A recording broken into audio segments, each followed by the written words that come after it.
The Secrets of Middle-earth is brought to you by the StarQuest Production Network and is made possible by our many generous patrons. If you'd like to support the podcast, please visit sqpn.com/give. You're listening to The Secrets of Middle-earth, where we discuss the hidden themes and the deeper layers found in the works of J.R.R. Tolkien, whether in his writings or in any of the media that are derived from them. I'm Thomas Salerno, and joining me today on the panel are Patrick Mason. Hello, Pat. Howdy, Thomas. Hey, and Jeff Haecker as well. Hello, Jeff. Hey, Thomas. Be sure to follow The Secrets of Middle-earth. You can find us on Apple Podcasts, YouTube Music, Spotify, or in any podcast directory or app you use. And you can find us on social media at facebook.com/StarQuestMedia. We're on X at SQPN, and on Instagram, where we are at StarQuest Network. And don't forget to grab your official Secrets of Middle-earth gear, like our awesome t-shirt, buttons, mugs. You can find it all at sqpn.com/merch. It's a great way for you guys to support our show and to show your love for Tolkien and his wonderful world of Middle-earth. So before we jump into the next episode of Rings of Power, Jeff, you've collected some news for us, some Tolkien news. Yeah, just a couple things. The first one I saw was, we knew this was already out, but it was the collected poems of J.R.R. Tolkien have been published. And Dr. Holly Ordway had a nice little article about it. And I thought I'd throw in her quote here in the article we can provide a link to. But she says it is quote, in short, a literary event of no little importance. The poems are moving, delightful, and compelling in themselves, and also valuable for insight into Tolkien's personal and creative growth. So I've not read any of this collection of poems. I think, Thomas, you said you hadn't either, but... No, it's way too expensive. But I'm sure I'll end up getting it eventually. Like, I think Tolkien is like... He sort of got me into reading poetry. So I would like to read like more of his poetry outside of the Lord of the Rings, because I don't feel I really had an appreciation for poetry until I started reading Lord of the Rings, because there's so much poetry and song in it. So hopefully they'll have like a marked down edition of this that doesn't have the slip covers, because it's 3 volumes. Oh, wow. Yeah, it's 3 volumes with slip covers. Like, it's well over $100, right? So, like, yeah. But if you can grab it, you should. Nice. And yeah, the other thing I saw was, as of this recording, there's still no official renewal of season 3 of Rings of Power, but there was some, I mean, I think it's kind of unofficially renewed at this point, but there was an article on radiotimes.com where Charlotte Brandstrom, I believe she's directed several episodes, or like maybe even half the episodes, but I think she's at least an executive producer. But she said, I can't say much about season 3, but I think there will be good news soon. And then the director of photography, I don't have the first name, but last name is Diesenhoff, says, although it would be a total pain to shoot because it's underwater, the fall of Numenor he says, although it would be a total pain to shoot, the fall of Numenor is what he would like. And then Brandstrom adds, the fall of Numenor and the big tsunami. And then Diesenhoff added, I think it would be pretty cool, though I know what would entail underwater. That would be fun. Anything that's visual, because what I like about this show is that it's very cinematic and it's rare to have that much scope. So it makes it very exciting. So it sounds like they're planning season 3 or beyond season 3 at this point. And the showrunners they've kind of said that they're working on it. So, I'm kind of expecting we might get a renewal leading up to the finale in a couple days, but we'll see. Hopefully we get something soon, though. I feel like they should ride this momentum while it's in the news. But yeah, that was all that I had. Yeah, I think if they've started planning it or outlining it or even writing episodes, it's probably a good bet that we'll get the renewal news soon. Maybe after the finale, who knows? But today we were just discussing the penultimate episode of season 2 of the Rings of Power, Doomed to Die. So, Jeff, you have the plot summary for us. Yeah, I actually have the title as Sauron Strikes Back, but all right. Yes. So to summarize, at the Battle of Eregion, the elves prepare for ground assault. They even say that. They do. Yep. Anatar tells Mordania that Celebrimbor's mind is gone, and he takes charge of the defenses, while Celeborn forges rings and slips further, following around a mouse, but he is recognizing something is amiss. Adar dams the river and the orcs begin crossing. In Khazad-dûm, the king tells Narvi to dig, but Narvi realizes the king is not himself and pledges to stand with Prince Durin. Elrond visits and calls for aid, and Durin will answer. At Eregion, Celebrimbor finally realizes Sauron's deception, and he was not using Mithril, but Sauron's blood in the forging. But the other elves don't believe him. Sauron kills Mordania, but tells Celebrimbor he will spare Eregion if he finishes the Nine. Elrond and Lindon's army arrives to confront Adar, but stops the charge when he sees Galadriel is imprisoned. Adar wants the ring in exchange for Galadriel, but he refuses. And in the thing that broke the internet, Elrond kisses her goodbye as a ruse to give her a lockpick. Elrond tells his aide the dwarves are coming, but Eregion must last the night. Galadriel escapes, and Arondir saves her from recapture. King Durin, meanwhile, has turned his axe on Narvi's men, and Narvi needs Durin forces to stop the king. Celebrimbor is chained up and finishes the rings, but he cuts off his thumb to escape. Galadriel arrives and tells Celebrimbor to leave. He goes to try to arrest Sauron, but Sauron kills the guards and demands the Nine. Elrond leads the assault to stop the orcs, and Arondir parkours his way to help stop the troll, but the troll manages to crack the foundation. The rest of the orc legions, led by Adar, begin the final assault, and with no dwarves in sight, Gil-galad forms the defense while Elrond despairs. Arondir comes face to face with Adar, but is stabbed, but maybe still alive. Adar also faces Elrond, and Adar takes the Galadriel's ring. Okay, yeah. And yeah, I will admit that I looked up the big spoiler, like the thing that broke the internet, because I just saw everyone screaming and flipping out. I'm like, okay, I want to know what it is beforehand, like if it's that bad. And then like I saw it, and then, but at the same time I saw the clip, I also saw some cast interviews that added context to it, and I was like, oh, okay. And then I just watched the episode and watched the scene in context. I still think they could have done it differently, but like I didn't blow my stack over it and everything. Although, Jeff, you and I were joking about how it's going to cause some awkward family dinners in a few thousand years.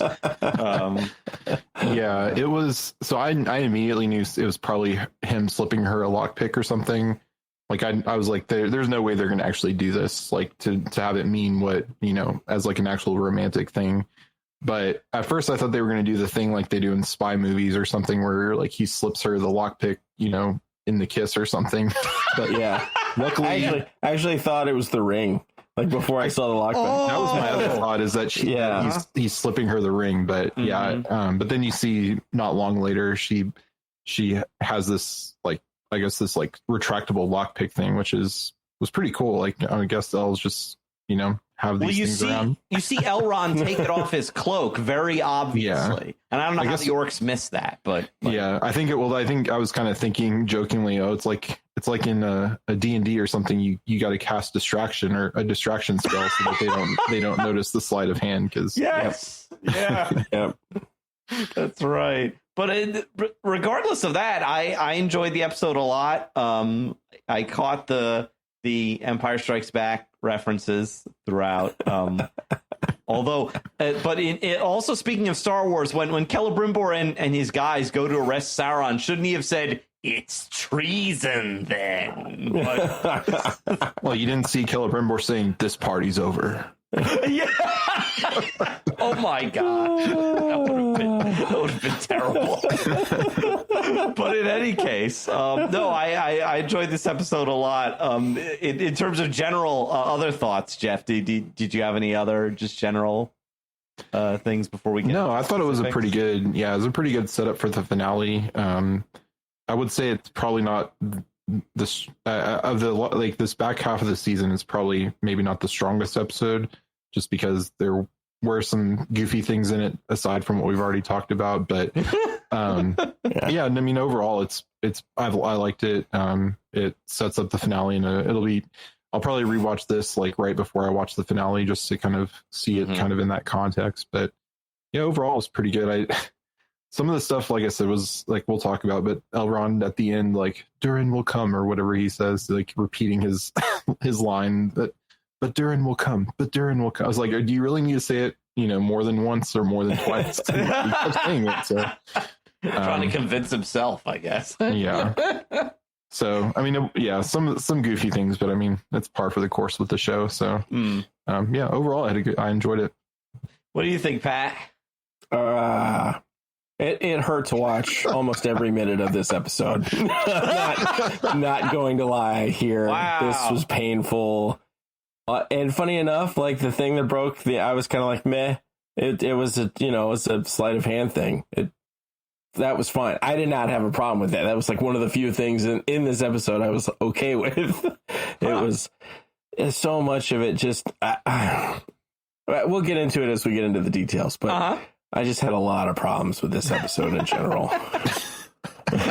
I guess I'm just easily entertained. I don't know. I was just like, well, and it's like they interspersed it with a lot of really fun fighting, which was great. I just had, like, in the back of my mind was constantly screaming, there's no context for this fighting. None of this makes any sense. This battle formation is terrible. Why did they do it this way? This is a bad plan on both sides. Like, I just mounting in my mind as we went along with it. So You can just headcanon that Sauron's causing the confusion, and that's why it's that way. So, well, I don't think I have to headcanon. They've been basically screaming that. Yeah. Like, the reason Galadriel was so insufferable in the first episode was because of Sauron. I'm like, thanks for pointing it out again. But again, that's like Star Wars. That's like Palpatine, where they were saying the reason why the Jedi Council and everybody is so incompetent is because of all the dark side confusion that Palpatine is putting out. I'm like, there's only so much you can stretch that premise, I guess, before it breaks. But like, yeah. Well, and I mean, if Galadriel had told Celebrimbor that Halbrand is Sauron, this whole thing might not have been happening. But then you wouldn't have. No. Well, then you wouldn't have the show, because Anatar has to show up, and he's going to be played by Charlie Vickers here. So yeah, good old Saranatar. Oh, and we've gotten feedback that people like that. Saranatar. So good. So we should keep using it. Yes. Yeah, I think I have that quote in our outline. in our feedback later. So we can read it later. Yeah. I have like a picture of Charlie Vickers with the two short arms. Saranatar, yeah. And now I lost my train of thought because I'm just thinking of Sauron with little T-Rex arms.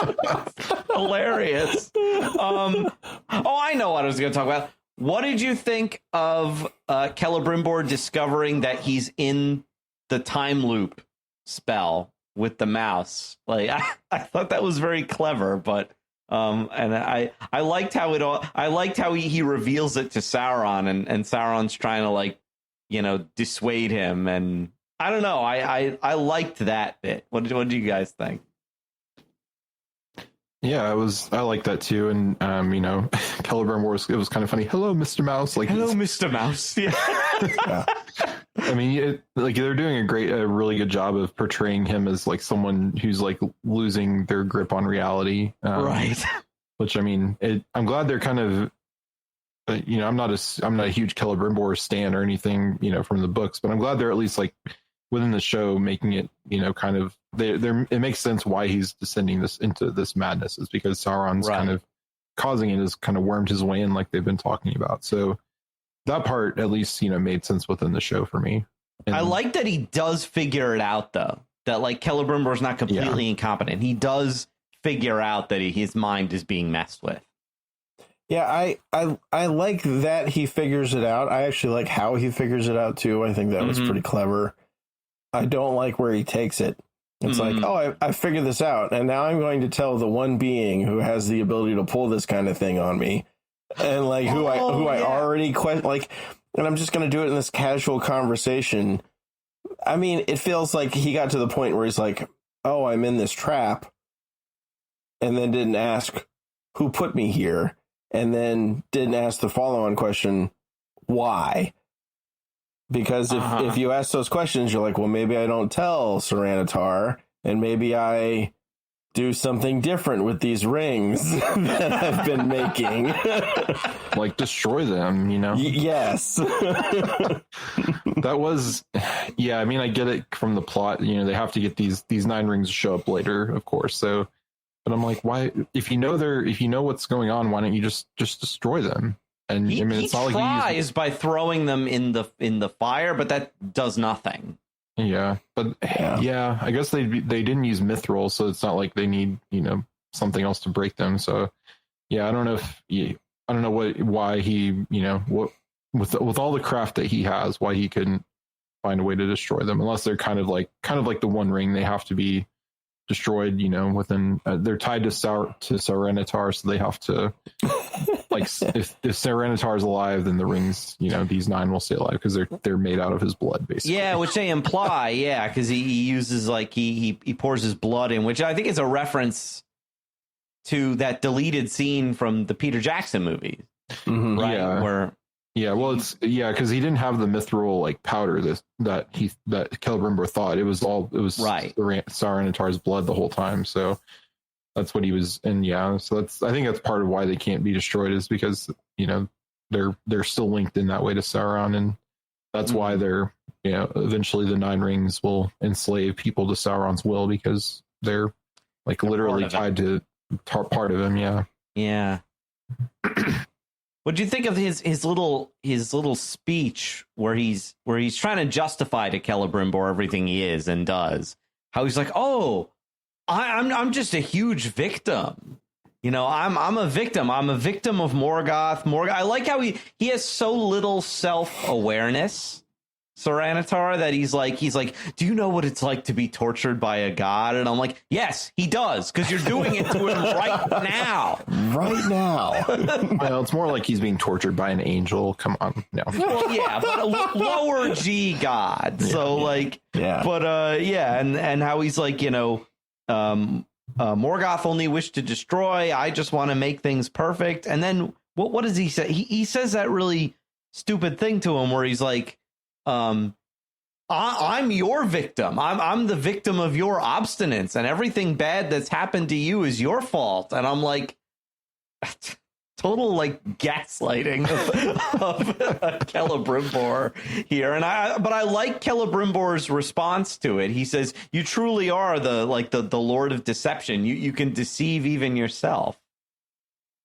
And to which Sauron just get back to work, and then he walks away. He's just like I would say that conversation is probably the one part of the episode I really enjoyed. It made sense. Like, it made sense that this confrontation, that Sauron's kind of viewpoint, or at least his, you know, deceptive viewpoint, is the way it is. I love the discussion of every time they harken back to the First Age stuff. Yeah, I always enjoy that. And just the description of what he went through with Morgoth, and then Celebrimbor going, yeah, you're doing, and to me, it tied very much into the whole Huron story. Like, you know, the sort of pettiness of Morgoth to do this thing to a mortal. It felt very similar, that Sauron was just sort of repeating the same thing. And Celebrimbor was trying to point it out to him. You're doing the same thing. Like, it was sort of, I mean, it harkens back a lot to you learn how to do things from your parents. And that's why a lot of times, you know, people who suffer from abuse will go on to abuse people, because they still learn how to do things from their parents. And that appears to be like Sauron to a T, right? We the more Adar's described Morgoth and Sauron has, and we hear about it, like the more Sauron is just cut from the same mold, basically. And so I really enjoy that line that Celebrimbor spits back. You know, I see. You really are the deceiver, because you managed to deceive yourself. And I was like, nailed it. And the look on Sauron's face, you could tell that one landed. Yeah. Oh, yeah. Like, oh, burn. No. yeah, it's like, wounded his pride a little bit there. He does the sales pitch that he's done before, where he's like, I just want peace. I want to create perfect and lasting peace. Peace, security, justice. Yeah, right. Yeah, all these like dark lords. That's always their pitch, isn't it? Yeah. And he even like harkens a little bit forward to the kind of stuff he's going to tell the Númenóreans, because when he's still pretending to be Anatar, and he's like, our time together will come to an end, and Celebrimbor's like, well, all things must end, and Sauron's like, a pity, is it not? And I'm like, that's exactly the screw you're going to turn with the Númenóreans. Yep. That all things must end, isn't it a pity? So those seeds are being planted for future stories, which I think is good.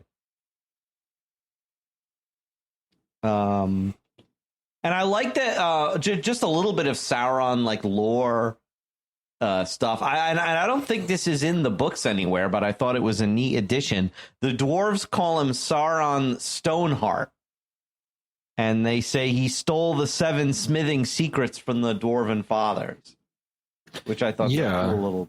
And I tried to look up to see if that was a thing, and I couldn't really find anything about it. I don't think it is. I think that's original, but it fits. Like, yeah. Even though, like, okay, Sauron himself was an apprentice to Aule, but I guess he wasn't like a very good one if he has to go around to Aule's other students, the dwarves, and like steal knowledge from them. Well, by then he was already swayed away from Morgoth to the side of Melkor / Morgoth, mm-hmm. So he presumably was, he may have been attending Aule's classes, but he was just not sitting in the back goofing off or something. He wasn't. He was going to the lectures. He wasn't doing the homework. Yeah, exactly. So, because that's something that, and I tried to look up this, and I couldn't really find like a great answer about why Celebrimbor or why Sauron would need Celebrimbor in the first place if he's been a student of Aule. And I mean, some of the explanations I saw were, well, these created beings, these elves, men, and dwarves, they have that secret fire of Iluvatar within them, and I think that's part of that, is that creative spark that they have. And I mean, Celebrimbor is Feanor's great nephew, is that right? Or I think grandson directly. Okay, okay. Because I think he's the son of Curufin.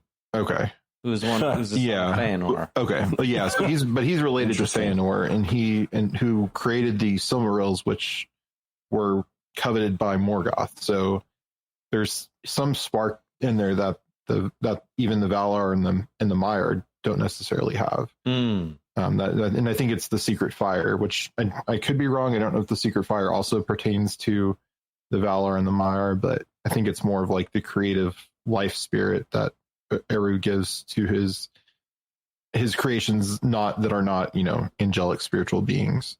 So I think that's part of it. Is there's that spark that these beings have that leads to creation and leads to things like the Silmarils and great weapons and armors and things like that. Speaking of weapons and armors, though, what do we think of the siege itself and the battle sequences? Pat, so are you gonna do some Monday night quarterbacking? Yeah, this battle. Let's have it. It is like it just. It was such a waste of a charge in the first place. The elven charge into the ranks of the orcs, and the way all of that's done is it's just not how it's done. Right? If you have a prisoner of war and you want to stop the enemy from attacking you in order to parley, you shoot up the white flag, you send over, emissaries, you make the parley, and then you decide, okay, well, if it falls apart like it did, then you go ahead with the big charge and you have the battle. And what we had was sort of this giant charge, and the white flag ended up being Galadriel herself, and then they stopped, which was very impressive.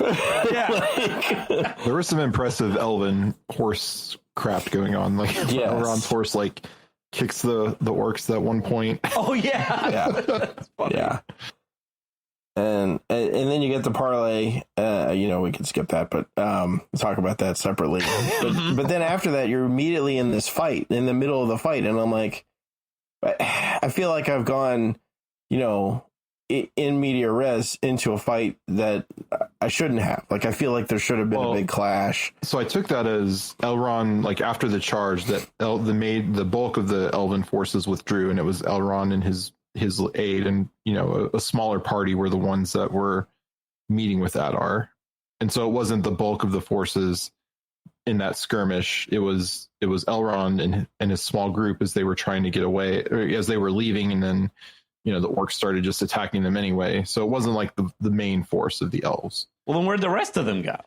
I mean, I assume they just withdrew because it's not till later that Gil-galad comes in. Oh yeah, he just appears out of nowhere. So I assume that it's only him, right? It's not the whole I think he on came horseback. I mean, I just assumed that there was like more going on that just wasn't on camera. I don't know. Maybe I could be wrong. I like what he says though. The king is where he's needed. Yeah, I'm like, finally, he does something. He does something cool. He's having that like charisma buff from Narya, the ring. Although the first thing I thought of though was a completely different movie. Though when he comes up and Elrond's like, you can't be here, and he's like, the king's place is where he's needed most. I think Pat, you've seen this movie. It reminded me of that scene from Gettysburg where General Hancock is on his horse in the middle of Pickett's charge, where the Confederates look like they're going to overrun Union lines, and one of General Winfred Hancock's aides is like, "General, get down from your horse. We can't spare you." And he's like, "A corps commander's life does not matter in some circumstances," or whatever he says. But I was like, that was the first thing I thought of. Yeah. I just thought of other references in the Jackson movies, like Theoden leading the charge at Pelennor Fields, leading the charge out at Helm's Deep, and at the very end, Aragorn in front of the Black Gate leading the charge to so I kind of took that as all that was. It was kind of referencing all of that as well. Right. The king, is in Lord of the Rings, the king is always at the forefront. And even Adar was, later on was leading kind of the final charge. Like he didn't lead. He led from the front. Yeah. So unlike, someone like Sauron, who's just like behind the lines as far away as he can get. And he's just, telling other people or manipulating other people into doing the things. Yeah. So speaking of Adar, okay, so what do we think about Adar in this episode? I think he's beginning to lose his grip on the orcs a little bit, especially Family Guy orc. He doesn't go in the big charge. You notice he hangs back. Yeah, it definitely feels like he's losing their confidence. Mm-hmm. Yeah, because the orcs initially they use these machines that I don't think they would really work like this. But they shoot these harpoons into the walls, and they're, I guess, trying to break the walls by just through a pulley system, I guess. Yeah, it's like a reverse ballista. Yeah. Instead of having the giant crossbow shoot something, they're using the recoil of the ballista arms to pull pieces of the wall out. And I'm like, I don't know if that's a historical, like, kind of weapon, but it was neat. Because when they were first bringing it up, I'm like, oh, it's a battering ram. But I thought it was neat that it's like the opposite. It's chewing through the wall. I did like in the subtitles that they called one of them the orc engineer. So I was just kind of imagining an engineering firm made up of orcs. Yeah. To me, looking at it from a siege perspective, it seemed like their catapults and I don't remember if they had trebuchets as well, but they even call them trebuchets. Yeah, trebuchets. Yeah, trebuchets. They were working pretty well at knocking over buildings. I mean, I don't understand why they didn't just aim them at the wall, and breach the wall that way, instead of bringing up the Ravager. Yeah, I'm presuming the wall, like the foundations, because they made a point of calling them the foundations, like on both sides.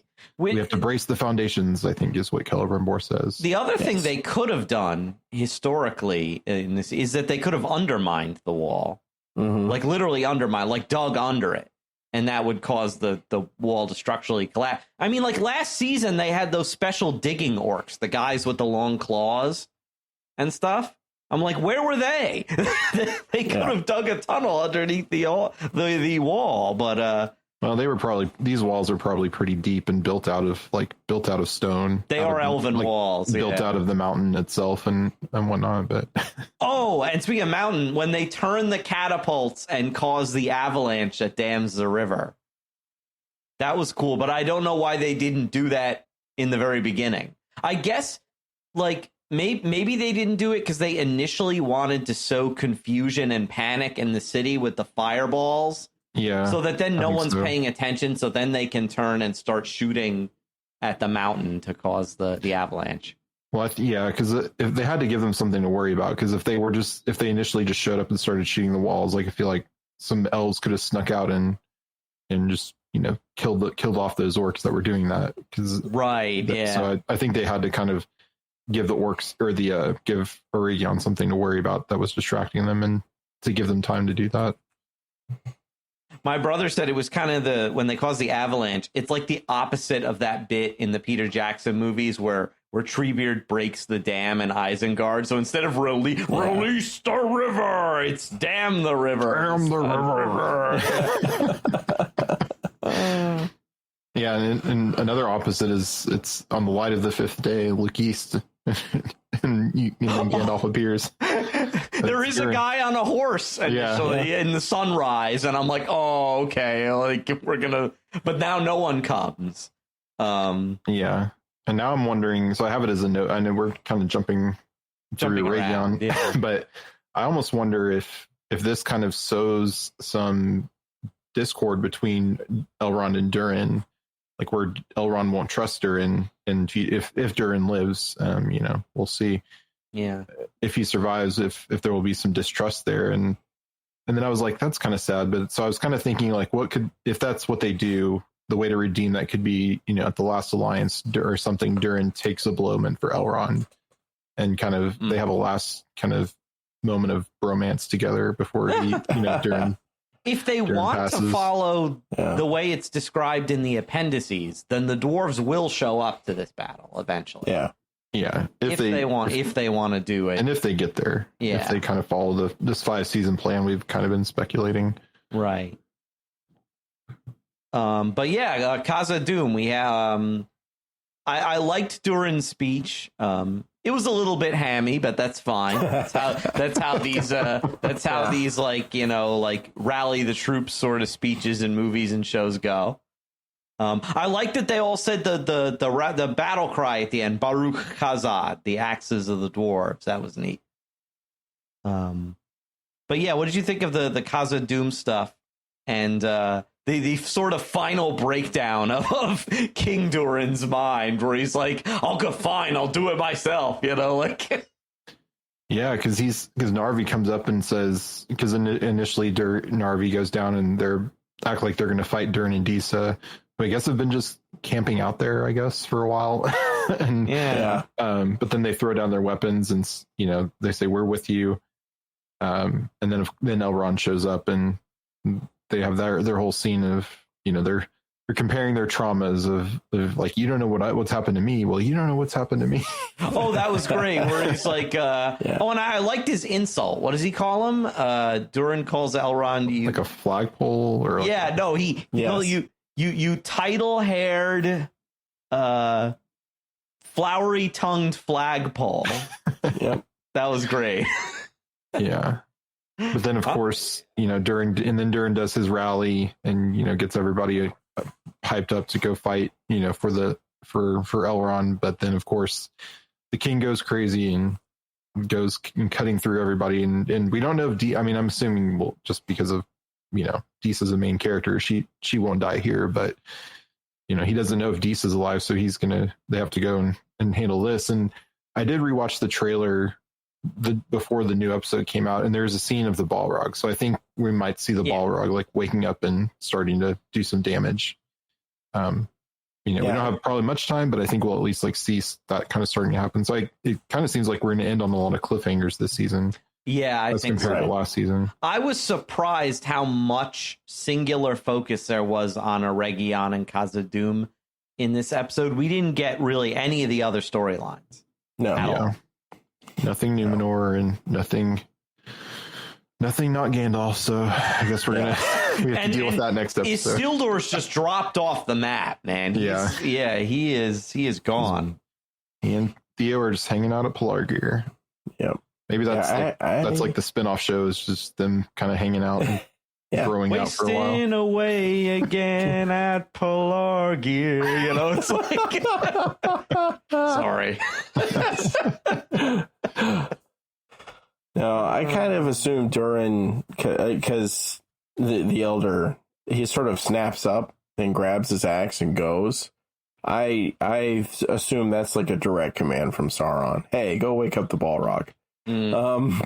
Which is, couched in, hey, go mine yourself, go do it yourself. What I don't understand is why after the big speech that Durin doesn't then go immediately perform his coup, right?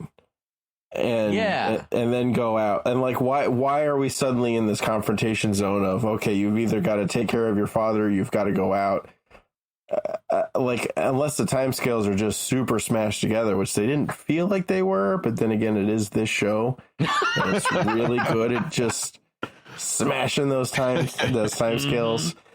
So, and in that instance, to me, it's not a real it's. Do I need the whole army to take down my dad? No. Okay, Navi, you take the army. I'll take like 40 dwarves, and we'll go handle this. It shouldn't take a whole legion, right?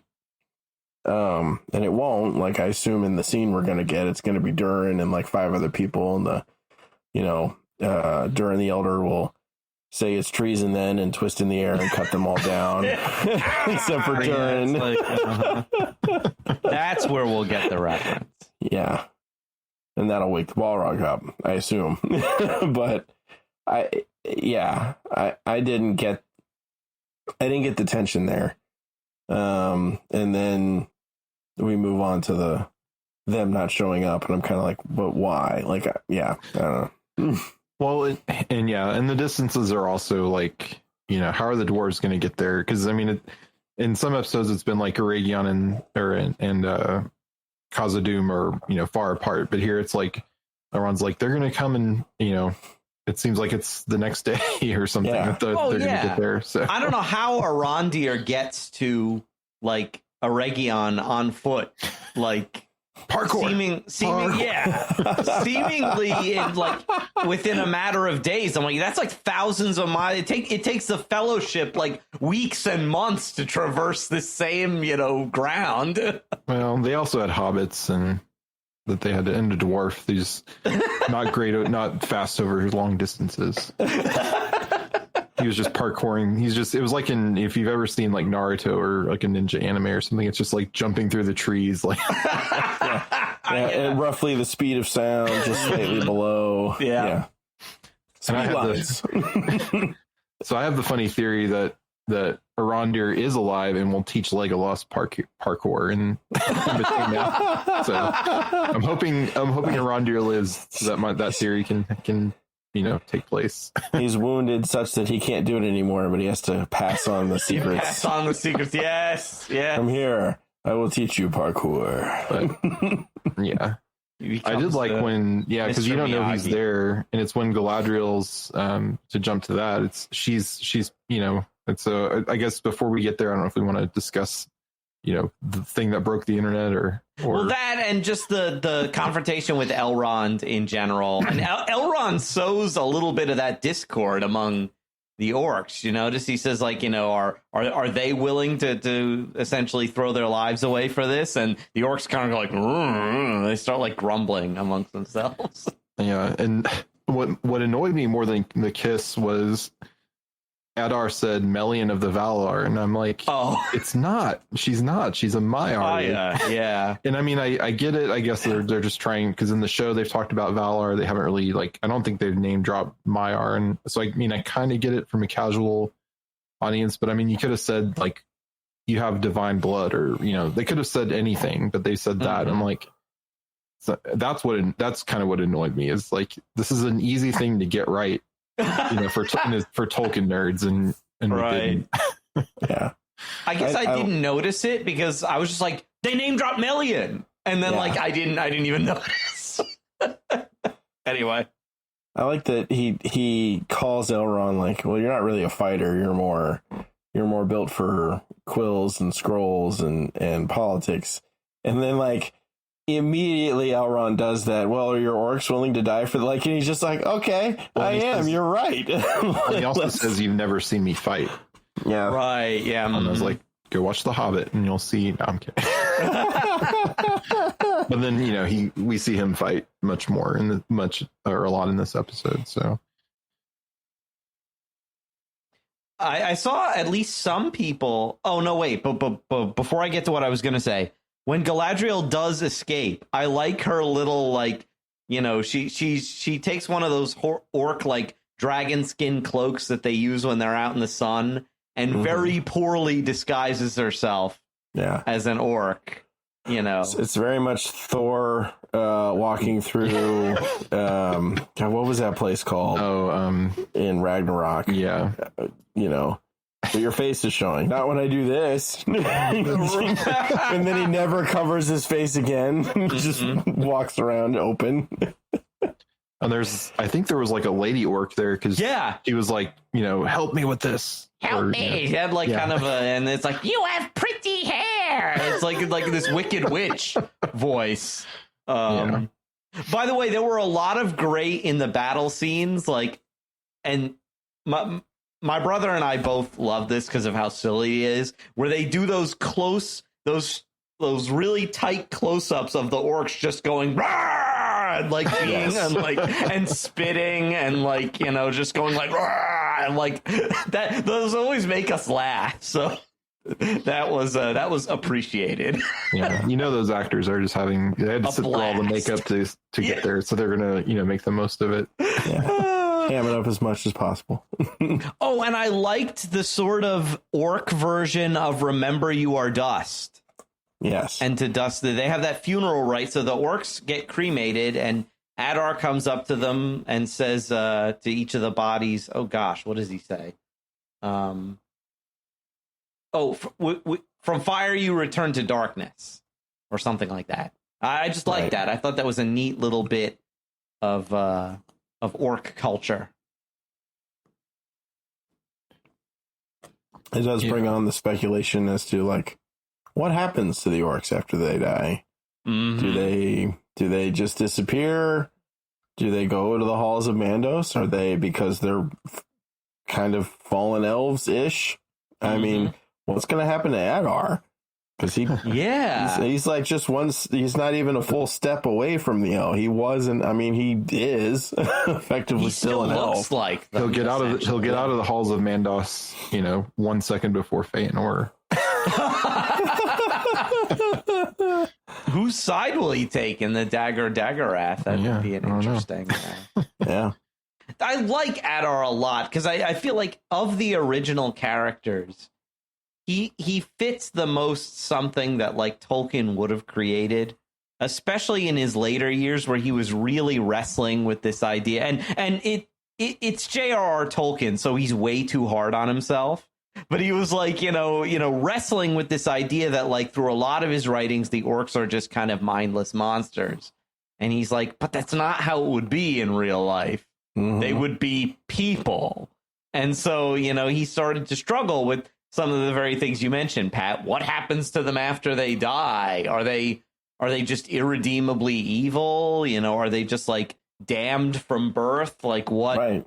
Do they go to the outer darkness? I don't know. Yeah, I think we talked about we did an episode on religions, and I think we talked about this a little bit, but I think we kind of concluded, or at least based on conclusions that we'd read, that the orcs to be redeemed, they would have to, seek the forgiveness of the Valar, and they never would. So there's kind of like, they could be redeemed if they did, but they're never going to. So it's kind of, we'll never actually know. So yeah, and I like that it's kind of a mystery, because it just lets you pose those questions and have fun with it. And I like that the show is at least addressing them, where it's like the orcs are like, they would rather just live in Mordor and live there, without having to fight and die. They would rather just live out their lives in like a place, it reminds me of those two orcs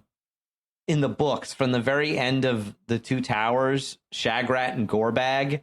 Remember those two guys? Where Tolkien spends a long time with them. And they just go, Sam is eavesdropping on them. And they're just going around talking. And they're talking about how, like, can't we find some quiet place where we can just have some loot and, like, live off of that and, like, not have to work for Sauron or the Witch King or anybody? And I'm like, that's interesting. Yeah. Well, and I think it makes the whole line about the creation of the orcs being the most, the thing that ticked Iluvatar off the most that Morgoth did. I think you've created a whole race that, possibly could be potentially redeemed, maybe, but you're going, they're going to be put in such a place where it's not even a possibility for them. Right. And like, damn you for that. Like, why would you do that? Because you can kind of see, and I think it was portrayed really good in the last episode with the dinner, my dinner with Adar, which was an amazing reference. Whoever came up with that one. But the orcs are just so twisted into a single-minded version of what, they need is what they want is what we get, and we're going to take it by whatever force we have to. And you can see that play out in a more sophisticated way in Adar, but it's the same thing, right? He proposes this plan to Galadriel that she ends up buying into that, quite possibly could have worked, right? Maybe you just turn him into Guron again, but it buys you another couple hundred, possibly 1,000 years, who knows? But it would have been better than this. Oh, at least I know where the ring is now, and now I'm going to take it by force. I'm going to do it. Me, I don't need you, kind of a thing. And that seems to be, to me, is sort of like the nature of the orcs and why it's so problematic for them. And they're just by nature untrustworthy. Right. They don't work with anybody. They don't play well with others, and they do not work with anybody. You can't make alliances with them because they'll always just backstab you. Yeah. Yeah. Which they learned from Morgoth. That's right. Yeah. He just does it over and over and over again. Yep, backstabs his own servants, and that's the thing, like in hell, like nobody's loyal to anybody. Yeah. The other demons aren't like loyal to Satan, really. They all hate each other. So it's like, it's almost like you said, Pat, it's described as Morgoth's greatest sin is the creation of the orcs. Because he's created these beings who are essentially living their mortal lives in hell. Yeah.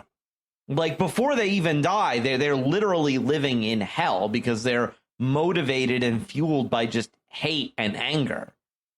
And yeah, except for that one guy who just wants to get back to his wife and kid. Yeah, we got one good one out of 4 or 5 legions. That are going to be taken over by Sauron Ator. Yep.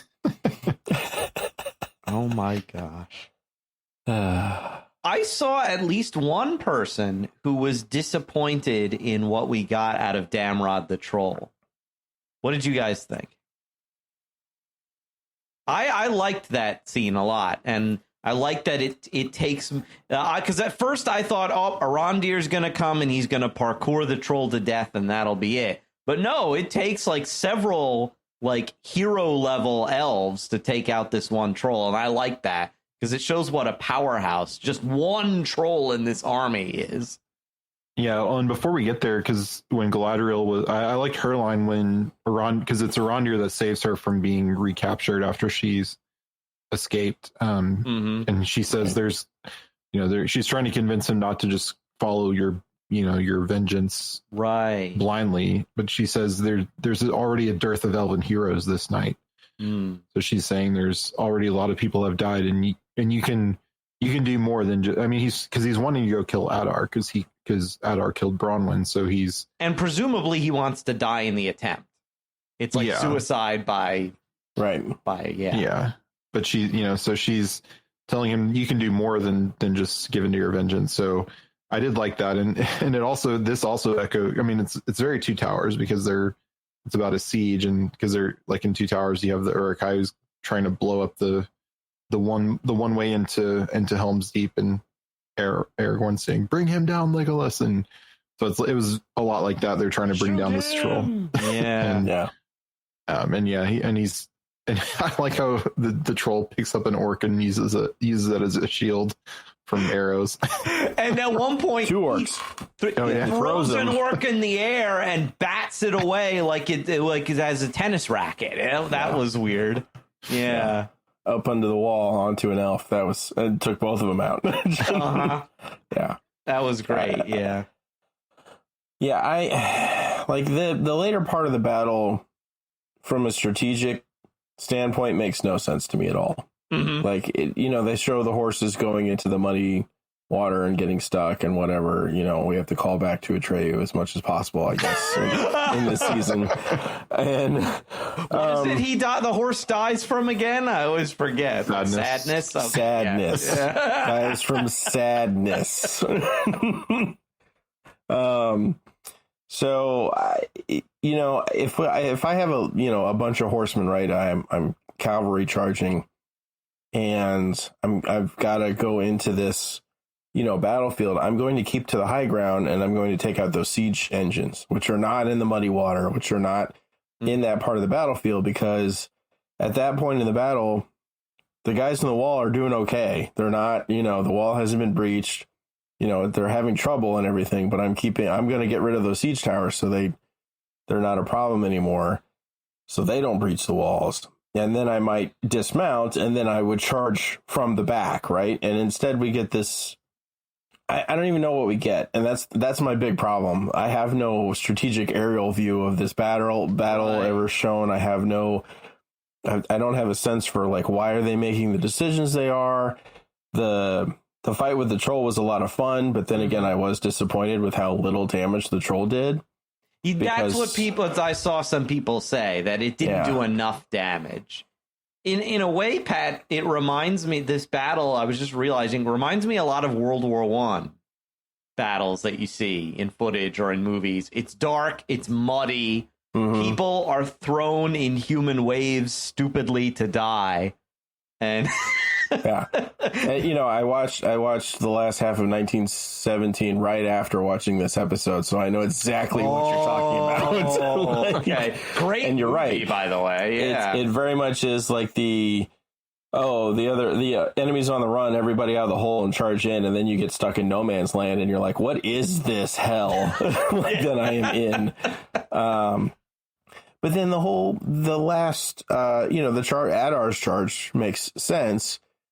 But why did the elves stay there at the wall? I mean, that was a perfect time to retreat.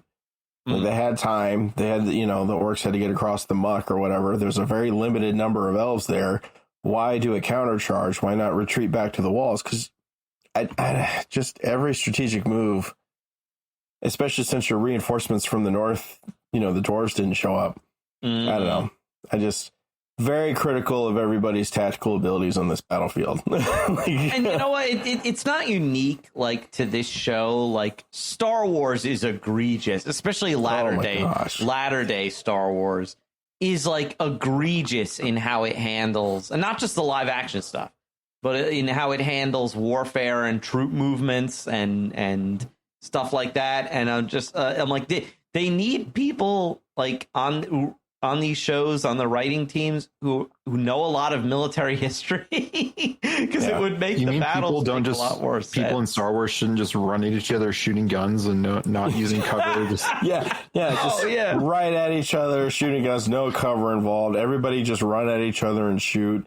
I remember the Clone Wars, the Samurai Jack style Clone Wars cartoons, where that was like the strategy of the Jedi. And then when they did the actual Clone Wars, it was like, surely they'll have better strategy. And you watch episodes, you're like, nope. And it's funny, we reference Empire Strikes Back. That has probably the most realistic battle in it, which is the Hoth Siege. Mm-hmm.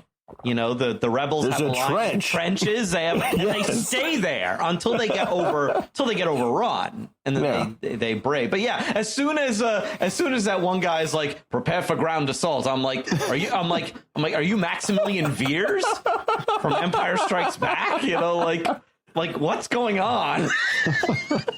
You've crossed the streams. Stop doing that.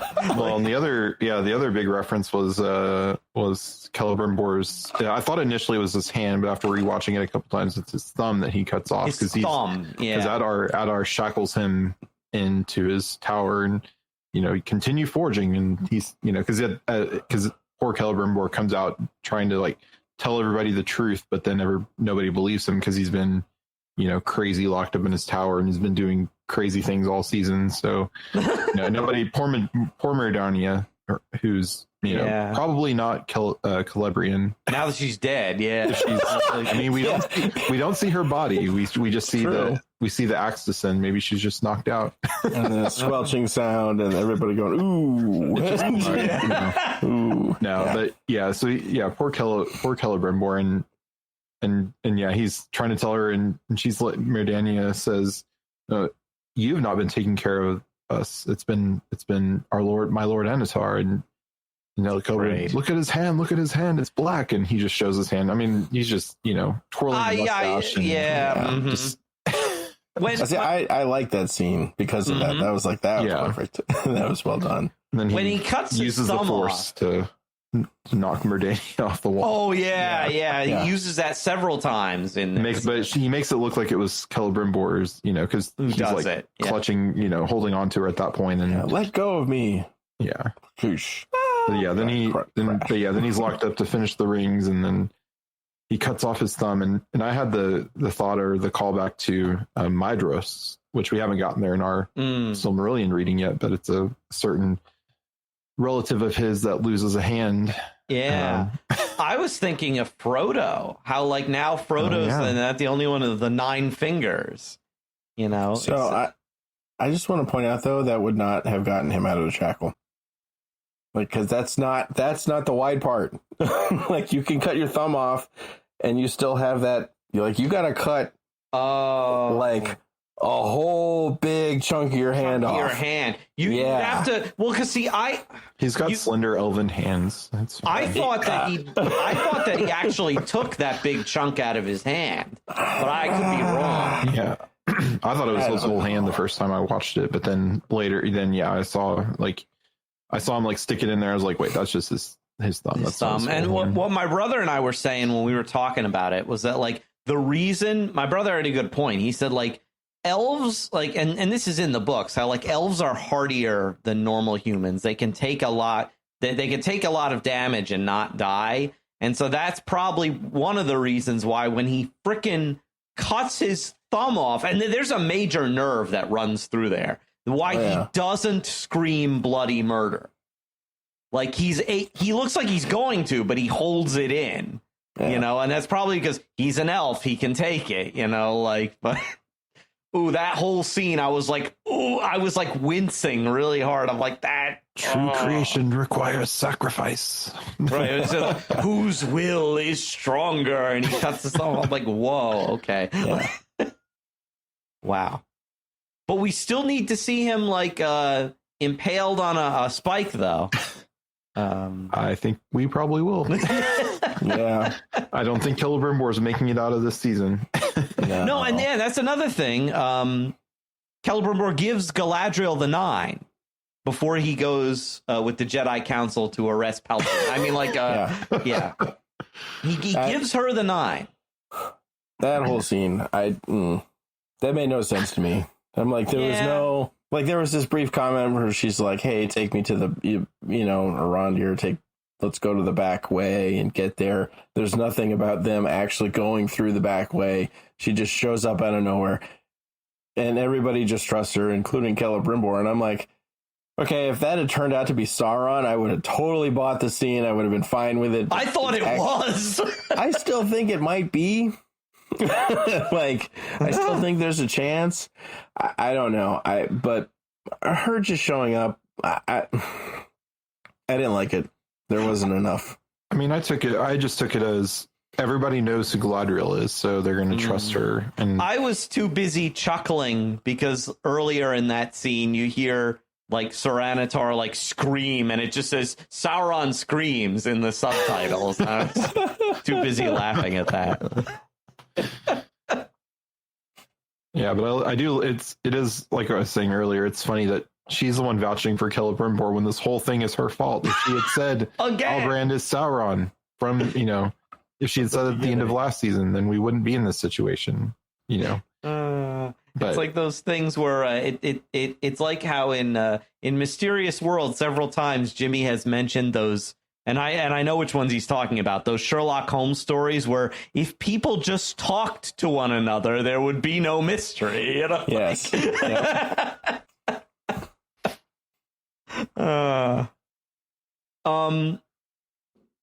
I think that there's several things that need to happen in the finale. I think you're right, Jeff. They're gonna leave us hanging in a few plot threads, so what I don't watch those little trailers that come like next time on whatever, like that they put between the episodes, I guess.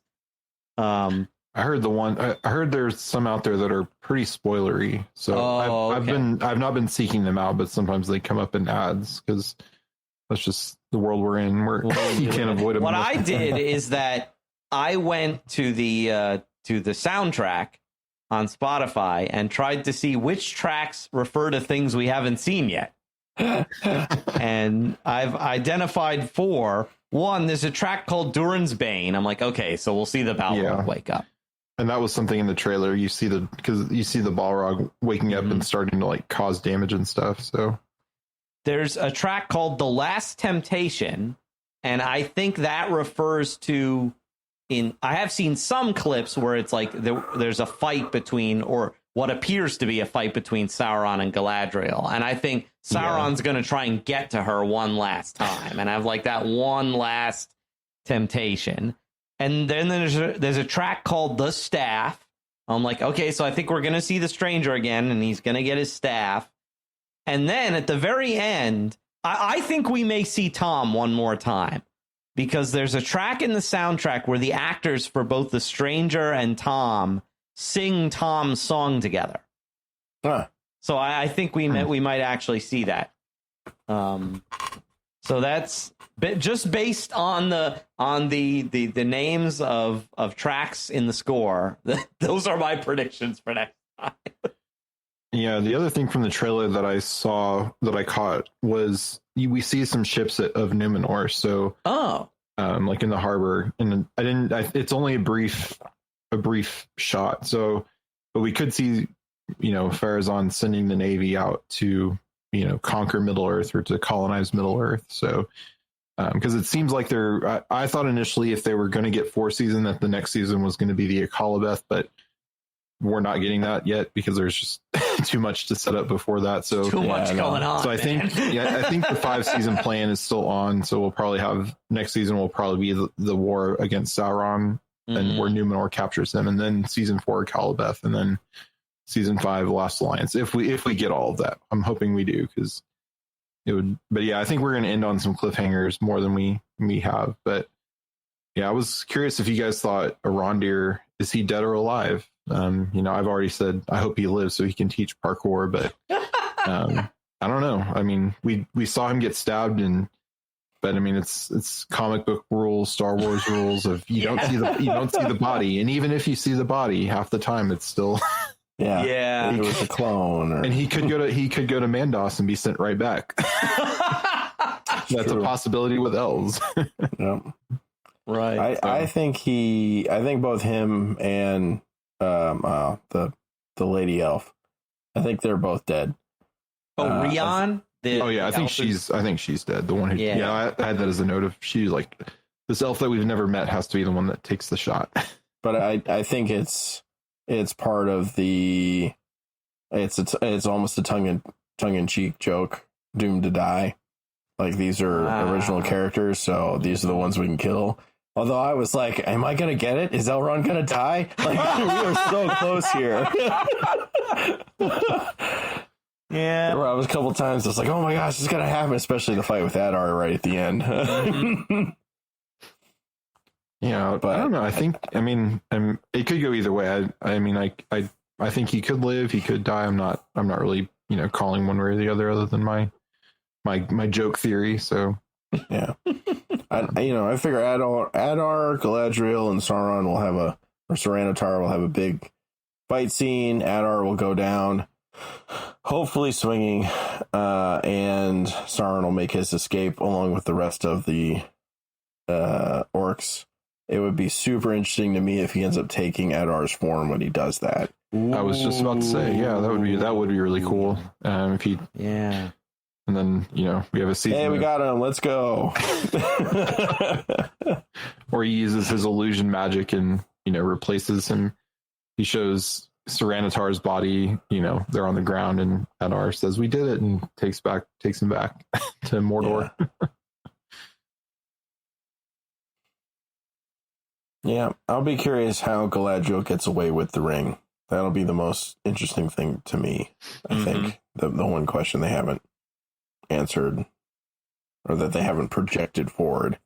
Right. But I think you're right, Jeff. I think what we're going to get is the building of Gondor and Anor and the fight against Sauron. And that'll be next season. I'm interested to know what Adar thinks he can do with Galadriel's ring exactly. Yeah. Because, I mean, like, in the Fellowship of the Ring, in the book, like, Elrond says, the Elvish rings were not made for war or conquest. They're made to preserve things unstained. So, I mean, Adar doesn't know that, but it's like, but I wonder what he thinks it will do. He thinks he needs both the crown and Galadriel's ring to do in Sauron. So I wonder what that will entail exactly.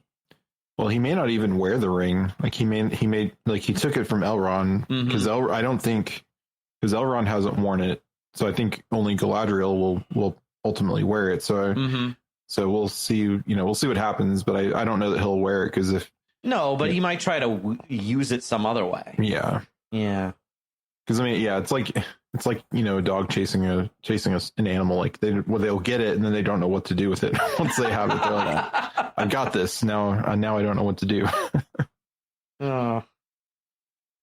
Yeah, I don't think Adar is making it out of this, which is unfortunate, but it would make sense in the story. And if he lives, I don't know that it would make sense. So I mean, I'd rather they give that character a send off, worthy of what he's been, gone too soon. But alas, poor Adar, we knew ye, to butcher Shakespeare. But I think the scene where they try and arrest Saranatar makes no sense to me. I'm just like, at that point, you're not taking him down. Like, why you cut off your thumb to escape? You've got rid of the rings. Let's just pack our bags, everybody, and flee. Like at this point, flee for your lives. That's I don't know why you go. I mean, I get it from like a pride thing, but like you got no shot. Well, I think what he is, right. Well, I think too, like no one's going to trust Celebrimbor again after all this. Like even I think Galadriel's whole thing of he is the Lord Celebrimbor. I think that she was just, trying to hype everybody up. Like, but I think in reality, no one's going to trust him again. But if he can like redeem himself by, slaying Sauron or capturing or whatever, he can kind of redeem himself in everyone's eyes. Yeah, it's like he would think that. Yeah. Oh, and one like minor thing I forgot to mention, like we were talking about first stage stuff. He just hurls Celebrimbor hurls Feanor's hammer through a window. Yeah. It's kind of like how he breaks the spell, because he hears the screaming and everything after that. Mm-hmm. But I'm like, wow, that priceless first stage object. We'll never see it again. Maybe. Who knows? That's why we can't have nice things. Yeah. And one other thing is, like, will we ever see the navy blue wizard again? I mean, I think we have to. I think next. Yeah, unfortunately, I think next episode is going to be pretty heavy in that storyline, just because they're gonna. I mean, I think it. Unless they just are like going to leave everything at a cliffhanger to, stoke the hype and stoke the, give it. People want a season 3 so they can know what happens. Mm-hmm. So I do kind of think that one will be wrapped up to an extent. Maybe he defeats the Dark Blue Wizard or returns him to his former state of service or whatever, to what he should have been. But I don't know. I think we will see the end of that storyline, or they'll, I don't know. I tend to think that they'll wrap that one up, because there's going to be a lot of other stuff going on in the next, if they get another season, like these other storylines. But I could also see them dragging it out, because I mean, what are the Harfoots and Stores going to do for another season? Wander back through the desert, and too, like the I wonder if next episode will be like extra long. Right. I hope so. I hope we get some time, because Numenor's not wrapped up. Khazad-dûm's not wrapped up. We haven't seen Isildur, so. Yeah, and did he ever get his horse back or not? I don't think they ever answered. We don't know. Still don't know. The world may never know. It's like those Tootsie Pop commercials. Yep.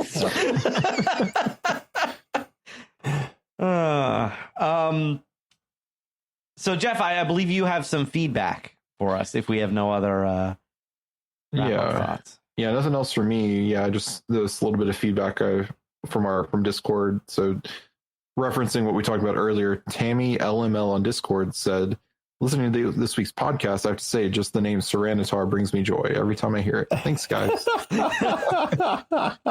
We used it a lot in this episode. Yeah. I mean, I think it's probably the last episode we can, or next week will be the last we can, because then he's going to be, there won't be an Anatar anymore. It'll just be Sauron. Sauron. Yeah.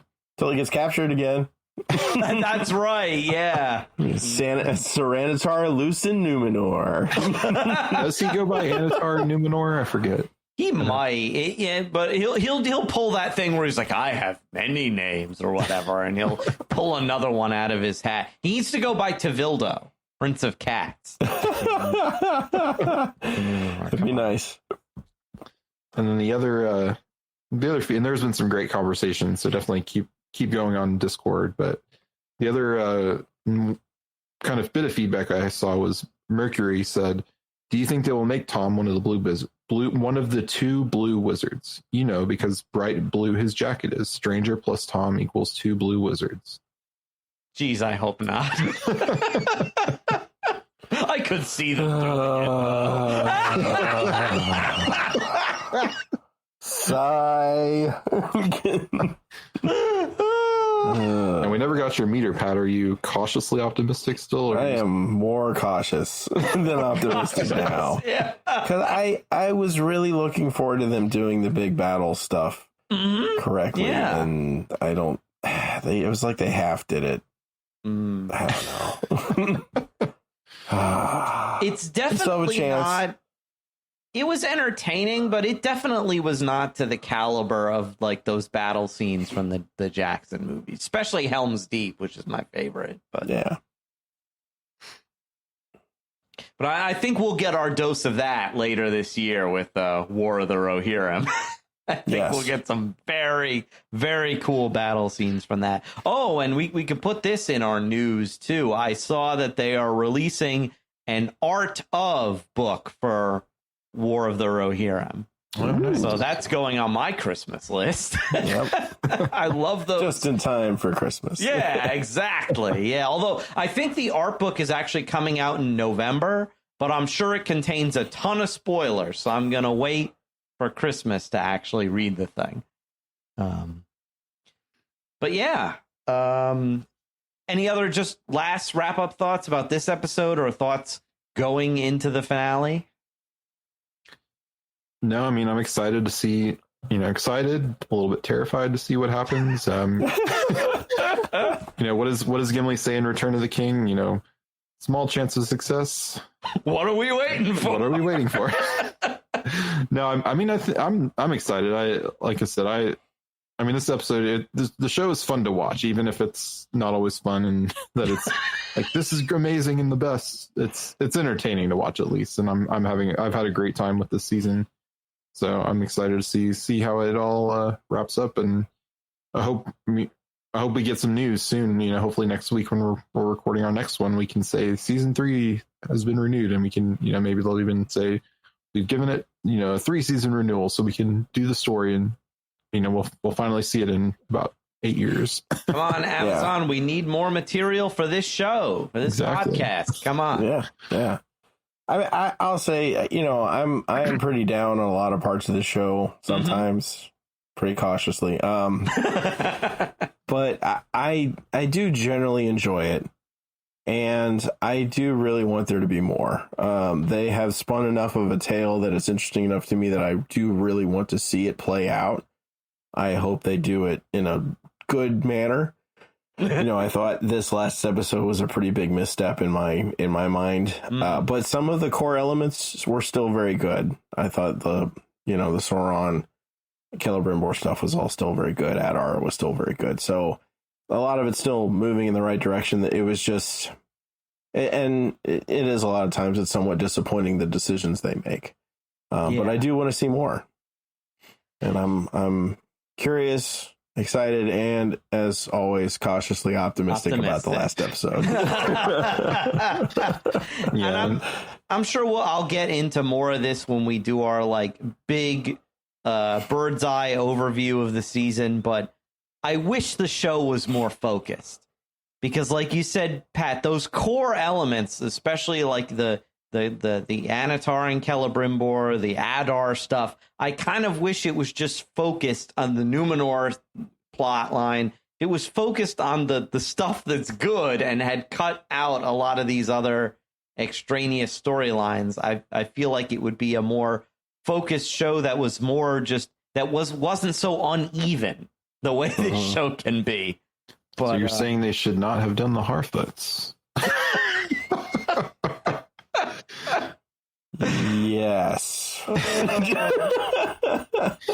Yeah, I see why they do it, why they've done that storyline overall, because they're just like, people will need it. There needs to be a cutesy thing, like they need the Baby Yoda for this. They need hobbits. Yeah, it can't be Lord of the Rings without hobbits, is their logic. So yeah, and I just wish that the names of these characters did not sound like they just typed it into an AI Hobbit name generator, and because I'm sure there's a thing out there of make your Hobbit names like we did make your Valar names. Yeah, so. I'm sure they used it, and that's how they created some of these names, like Brandyfoot. That's not a real Hobbit name. It just sounds like it's just Hobbit name salad. But anyway, now I'm gonna go off on a crazy tangent.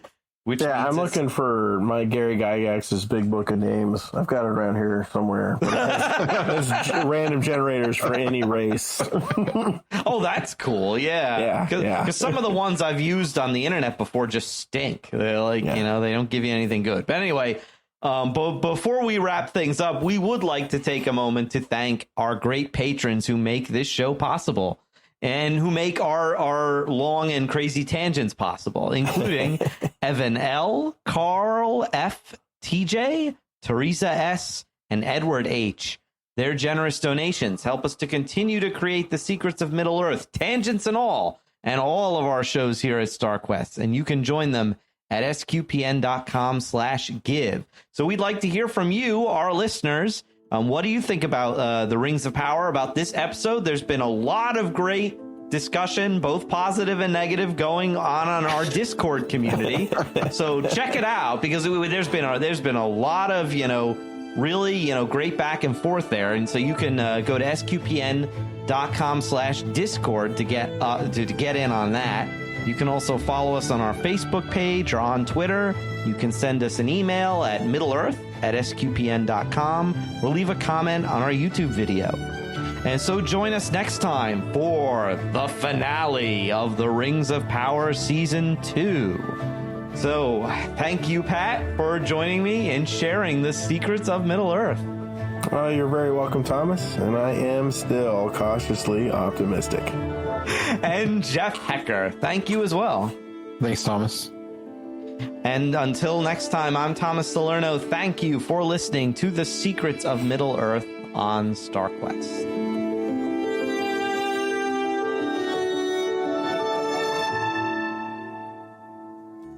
Join a once-in-a-lifetime opportunity to go on pilgrimage to the mysterious shrines and sites of Italy in the Jubilee year 2025 with Jimmy Aiken and me, Dom Bettinelli. Go with us on a 12-day, all-inclusive tour that gives you incredible access to Jimmy's insights in Rome, Assisi, Orvieto, Monte Cassino, San Giovanni Rotondo, the Grotto of St. Michael, and more. We're also planning special activities like recording on location for future episodes of Mysterious World and an in-person Weird Questions episode just for pilgrims. Space is limited and filling up, so be sure to find out more. Visit mysterious.fm/Italy 2025 to reserve your spot today. That's mysterious.fm/Italy 2025.